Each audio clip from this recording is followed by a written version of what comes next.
Hey everyone, Rascal here. And Mama, welcome to our channel, Paws On Animation, and our podcast. And today we're covering the DC series Beware the Batman. Beware the series. In yet another attempt to reimagine Batman. How many? This series shows Bruce's so-called early days as the Caper Crusader and showing his first cast of rogues gallery being villains we've never seen put to screen. However, this show seems to be quite forgotten, and very well so, for a variety of reasons. Besides, it's being too dark literally every freaking episode. But before we start, be sure to like, subscribe, and click notifications for future podcasts and all the Paws videos. And thank you so much for joining us today, subscribing, sharing our videos, commenting everything you do. We appreciate you so much. Thank you, thank you, thank you. But not this series. Yeah. Rascal had to talk me into finishing this because after, I think it was 6 episodes, I was so done. Oh, no. And she, well, let's watch a little more, and let's watch a little more, and let's watch a little more, and by the time we were halfway through with it, well, we might as well finish it. Yeah. This is, for me, the most difficult Batman series to get through, because whereas you have some type of, something that makes you want to see the other Batman series, something that makes each one different, sets it apart, makes it enjoyable to some extent or a whole lot depending on the series. For me, there was nothing about Beware the Batman that made it watchable, which is really unfortunate because we thought maybe we had found a Batman series that is underrated, which is hard to find because just about every Batman series out there, no matter how far back you go, has a fan base or is recognized or has a fandom or someone's favorite. Right. Beware the Batman seemed to be the hardest one. And we were wondering, well, how come? Because you also have Caper Crusader, and that one is only, it comes right after Beware the Batman, but it's only some steps above this series in terms of people actually enjoying it the whole way through. Beware the Batman's problem is that everything. It's everything. And it's trying to copy another version of a Batman anime series they've done before, which was the 2004's The Batman. Yeah. So for those of you not familiar with Beware the Batman, like I wasn't, it's an animated TV series based on Batman. Of course. Produced by Warner Brothers Animation and DC Entertainment. It actually came out on Cartoon Network back in July of 2013 as part of the DC Nation programming block. Now, I remember saying, oh, they should make more of those DC shorts and put them into series. I hope this wasn't one of them. Right? This series actually replaced The Brave and the Bold, which we're watching now. Yes, and it looks like, from what we can tell, Brave and the Bold was canceled because they wanted to have a newer and more darker version like they've had previous ones, even though the Brave and the Bold was doing pretty well. But they wanted to make sure they did the polar opposite of that series, because after this we did not have another Batman series for over 10 years, and either this was the culprit and it was so bad or so low rated that they didn't touch another Batman series again until a couple years ago, or it's for some other reason that Cartoon Network will not disclose. Watching it, I can see why. So it's considered superhero and neo-noir. Yeah, I have no idea what neo-noir is. I guess future. Maybe the way that it looks, because the animation, animation is okay, but the design of the characters is hideous. Yeah. So it was developed by Glenn Murakami, Sam Register, Mitch Watson, and Butch Lucy. Butch. Okay, I sound like James in Pokemon. Butch and Lucan. Oh well. Remember, he kept pronouncing his name wrong. Okay. Yeah. 4 directors. I don't know why. And the theme song was composed by the Dum Dum Girls. That's the name of the group. Yes. Opening theme, Beware the Batman, performed by them as well. Here's the thing. You listen also to every other Batman series, and it has a standout theme song. You know it when you hear it. I wouldn't know this when I hear it because it's just generic. Yeah, and that's a huge problem. You can't even, if you put this with other Batman intros or super intros, you wouldn't even know which one this was for unless you really, really love Batman. You really know all the shows and all the intros inside and out. There's no way you can know just off the top of your head, hey, I recognize that. Yeah. And people have said it's either they're trying to mimic the 2004 intro, but without using any of the upbeat notes that they had in there, where it had its own style, sounding sort of mysterious, and then later they adapted Batman 66 into the theme to make it a little more exciting and upbeat instead of mysterious in the latter seasons. Beware the Batman, all you hear is Beware the Batman a little bit over and over again as the music blares, and then it's over with a really red-coded intro. I don't understand what was the point of this, the theme of this intro. I guess they thought they were being artistic. I guess. Now, unfortunately, it's 26 episodes. Yeah. And, of course, it's in Gotham City, and you have a totally different person voicing Batman. We'll get to that cast later. He's supposed to be honing his combative skills. Yeah. And he's supposed to be assisted, but he really isn't assisted because this is one of those series in which Batman is not the star. You have an Alfred Pennyworth who is unrecognizable and looks more like Butler from Artemis Fowl. Yeah. And then you have Katana in here, who this really is her show. Yeah. And a couple people have said that it feels more like her show than Batman's, because in this version she's not a villain. And that's supposed to be his goddaughter. Yeah, apparently. And I know Batman loves his kids, okay, but she takes over the series, just like the dang chipmunk, not a squirrel now, right? Takes over the Sonic series. Yes, and when you watch it, it's very obvious that the show really wants to focus on Katana. It's like, at this rate, why don't you just do a Katana series? I don't know if anybody will watch it, but at least you could say, hey, she had her own series. Because in here, it's supposed to be Batman learning to work with the team and a pseudo-Bat family. Because by the end of it, they're supposed to say he has a Bat family, even though it's almost none of the characters that you know from other incarnations other than maybe Barbara. Yeah. It's all different people. And I applaud them for trying to do something different from all the other ones in the feel, in the cast, in the story. I get it's kind of hard to try to reinvent this character in different ways and it be successful. It was like reinventing the wheel. Yes. Not necessary. Yes. And they failed. And one of the biggest things is that, two biggest things is one, it says the early days of Batman. So just like, again, 2004, it's when he was still new. So he's not this unstoppable one-man army that he is now. He didn't look new. He looked like he's in his 30s. Yeah, and that was very confusing. And I read the information that's supposed to be around his mid to late 20s, and you said that's not early days.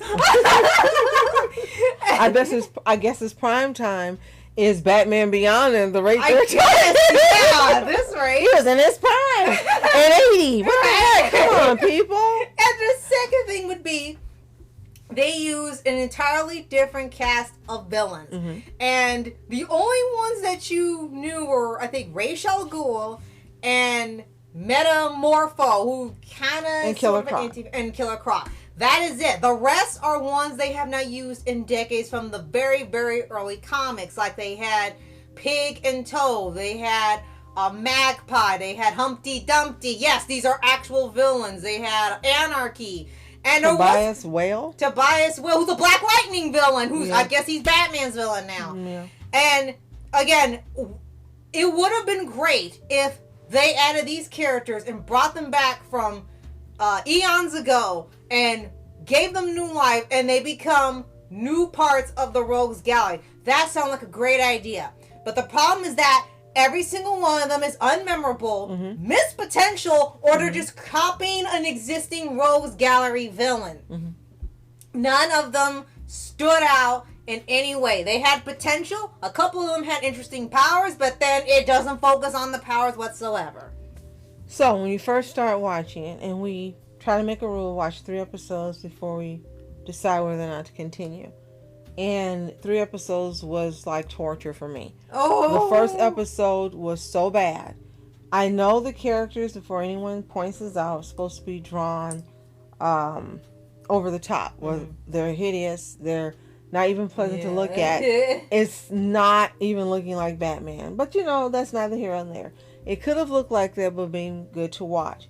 What I noticed before we even got to an episode with daylight, I said, why is it always nighttime here? Yeah. It was always night. Yes. Every single episode. And it's like, who thought this was cool? Yeah, it literally was, because Batman's literally always out at night. Either it takes place in the late evening, like 7, 8, 9, 10 p.m., or in one episode, 4 in the morning before the sun rolls up. So Batman just literally operates without the sunlight. In this episode, and it's like, was this easier to animate or what? I don't understand why they insisted on keeping the whole series in the dark. Did the films only come out in the dark?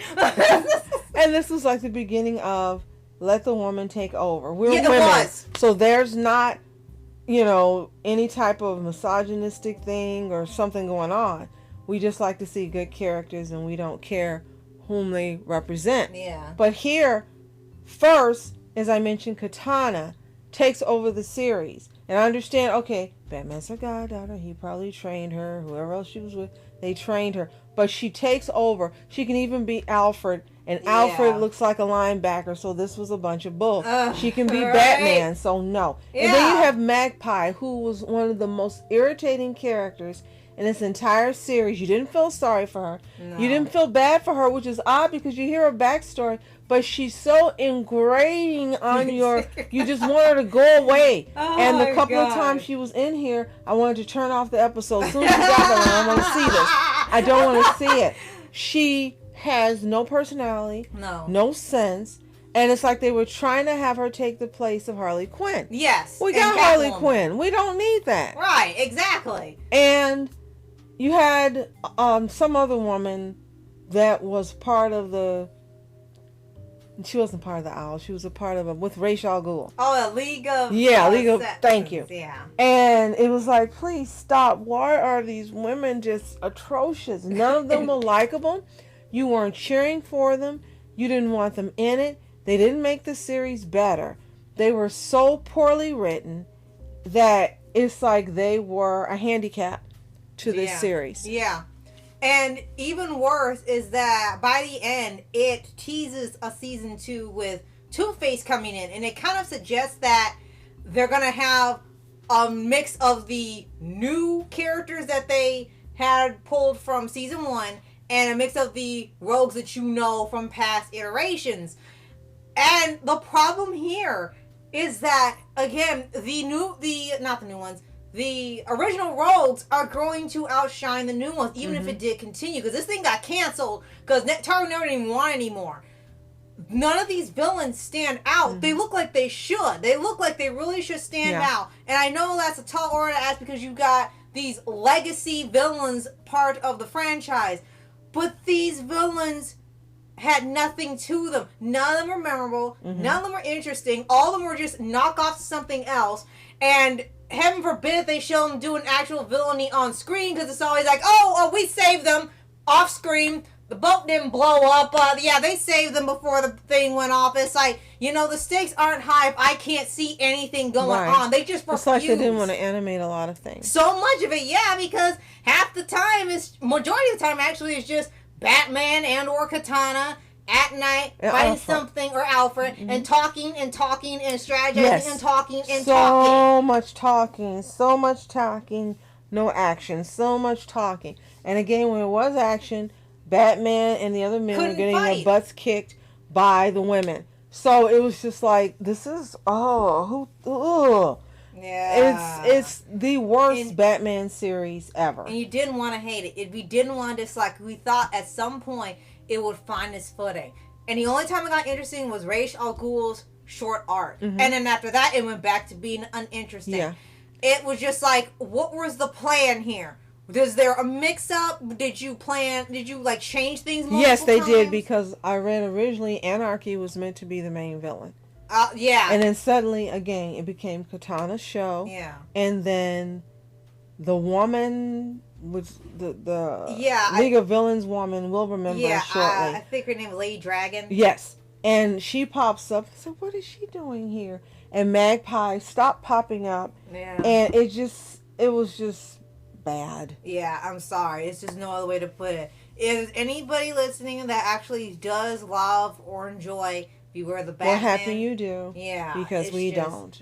Because no one talks about this show. Not even like it's got an underrated fandom. I see zero talk of this online or anywhere online. It's just more like the forgotten Batman show. And we will forget it after this podcast. Pretty You'll much. probably never hear us mention it again. Right. So with that being said, quickly we can say the ending was unsatisfactory. Yeah. You were left feeling cheated, even though they hinted at a second season, and blissfully, thankfully, it didn't happen. Right. You still were left like, I sat here for 26 episodes and nothing happened.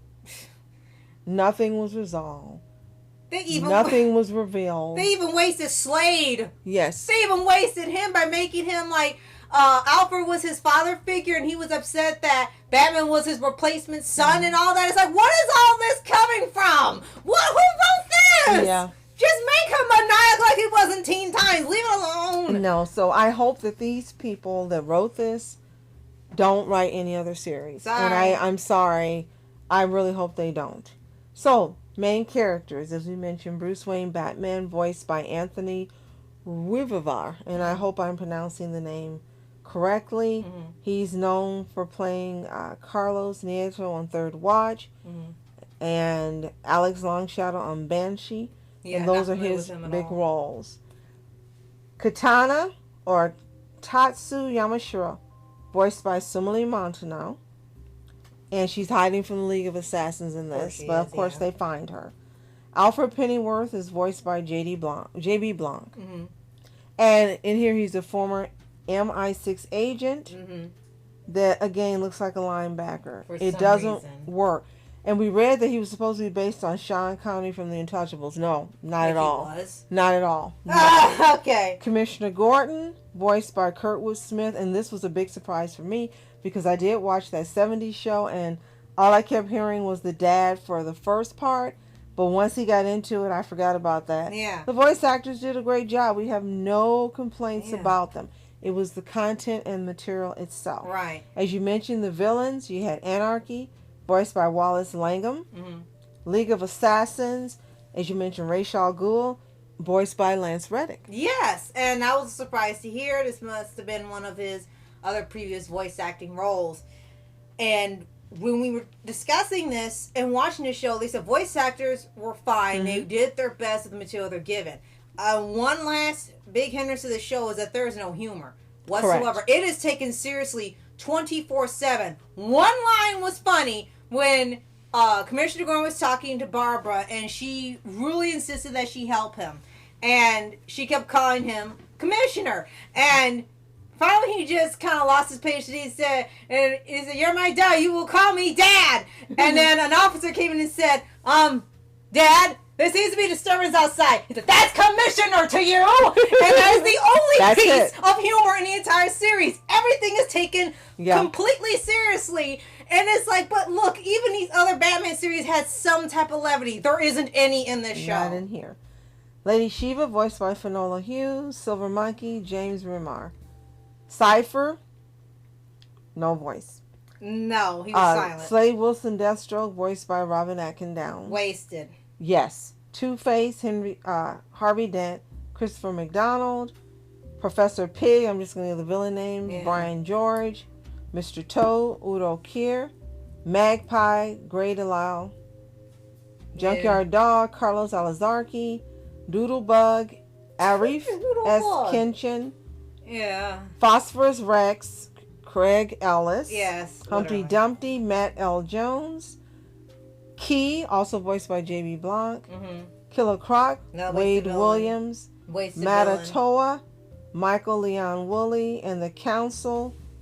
You only had Dr. Anatole Mikros, voiced by Bruce Thomas. That's it, yeah. They had Barbara Gordon, as we did mention, or Oracle, and the way she becomes Oracle here is totally different from the canon. They just skip over Batgirl altogether. Voiced by Tara Strong. There were a few other characters that made like one-shot appearances.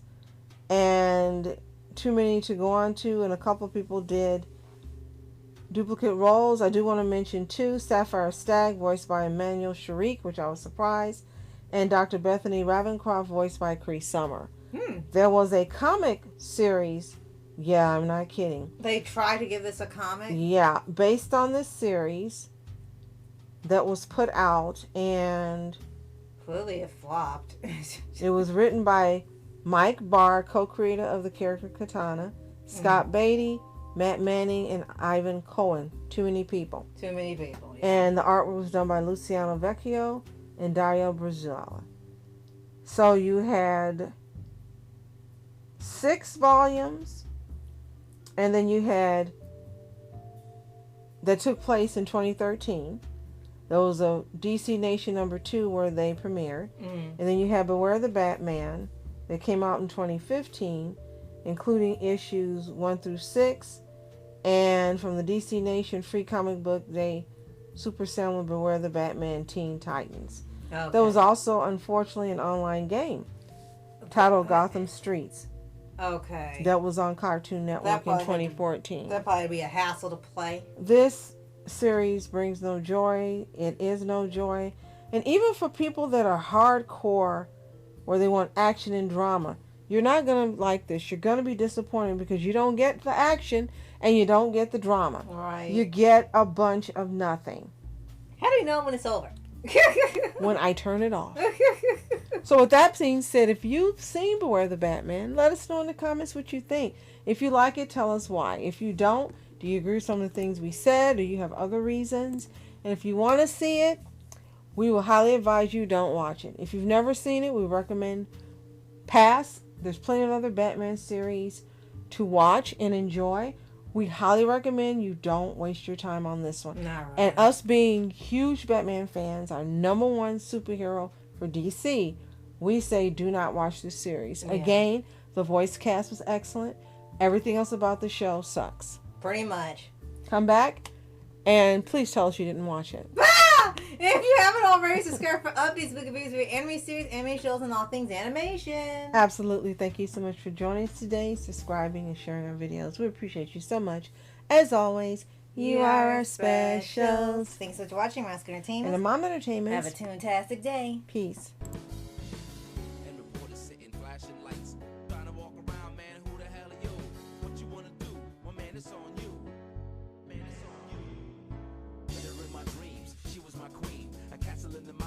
Rivers and streams, plucking sunlight from the sky in my pocket, give it to you.